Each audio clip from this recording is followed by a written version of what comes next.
Hi, parents and guardians. My name is Sarah Deviney, and I'll be working with your student in English 9 this year, also known as Literature and Composition 9. This is a great class of great texts, and I'm really excited to work with this group of students.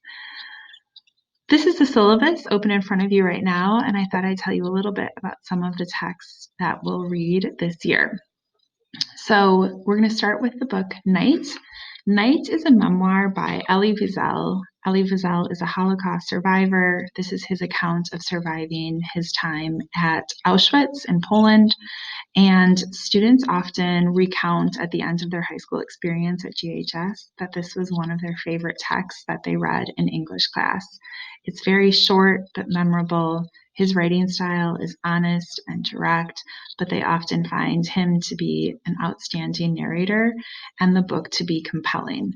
As difficult as it is to study the Holocaust, students do generally find it to just be an interesting part of history. So we actually just got started with this text in class today. After we read this book, we'll read a play. It's called A Raisin in the Sun by Lorraine Hainsbury. It's set in the 1950s, and it focuses on a Black family living on the south side of Chicago, and they're living in a cramped apartment and dream of what their future could be like.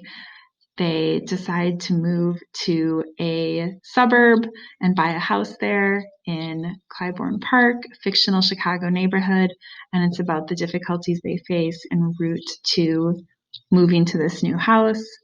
This is fun because we generally read this play together as a class, and it's fun for students to take parts, and they really relate with some of the characters and the emotions that they experience from those characters. Next semester, we'll get into Romeo and Juliet. This is a story that students often come feeling like they know a lot about because they've heard about Romeo and Juliet from popular culture. It's always fun to look around the room and kind of think, who will read for Romeo? Who's going to be our reader for Juliet? Though we switch things up every act as we read this play together as a class. Students find Romeo and Juliet to be tough, like Shakespearean language is certainly difficult, but they often really enjoy reading it. We also do a film study as we read the text and kind of think about different ways that directors and filmmakers have adapted this classic story for the screen. Another thing that you see up here on the screen is Lord of the Flies. Lord of the Flies is another text that at the end of their time at GHS, students often cite as a book that left an impact on them. Lord of the Flies is set during World War II. It imagines a plane of English school children who are fleeing England during World War II. Their plane goes down and they land on this tropical deserted island. At first, it seems like a paradise and it's beautiful, but over time, things get a little bit more difficult as they struggle with power and what they have to do to survive. The story is dense. It can be a hard read, but the dystopia in it makes it very intriguing to students. You can see a couple other images there of the silence and of Ender's Game. When we study dystopia and dystopian literature, students will also do a literature circle book reading of their own, meaning that I'll give students the option of about 5 texts and they will choose which one they want to read, work with a small group of students to work through that text and discuss it. Those are some of the things that we'll read. Of course, we'll read nonfiction articles along the way. The primary focus of this course is to get students to be better critical thinkers, to understand literary analysis. So what is the author saying and how does the author make that point? We also focus on formal academic writing. So it's important to us that students leave the class feeling comfortable with the organization of formal writing, the voice of formal writing, and how to craft a strong argument. It's something that we work on with process essays, which are essays that we complete over a matter of weeks.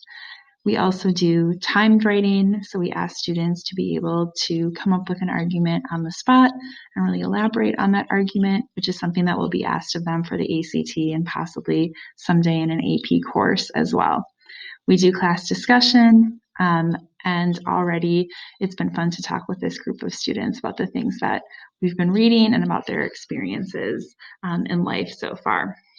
On the syllabus, you can see 30% of a student's grade daily assignments, 70% of a student's grade are major writing assignments. Students will always know when they are doing a summative assessment. That will always be very clear. I wanted to show you one other thing about the class, and that is our Canvas page. So what you're looking at right now is what a student would see if they go to my Canvas. Please note that if they ever need to be virtual, there's a link to live stream our class right here. Every day I'll also post an agenda that students can look at so they know what exactly is expected of them that day, and all the assignments will be posted on here as well. So you can see they've already done an introduction assignment for me. They've done some Holocaust background research, and this is our first text night, which we started today. So everything that they need will be found here on Canvas.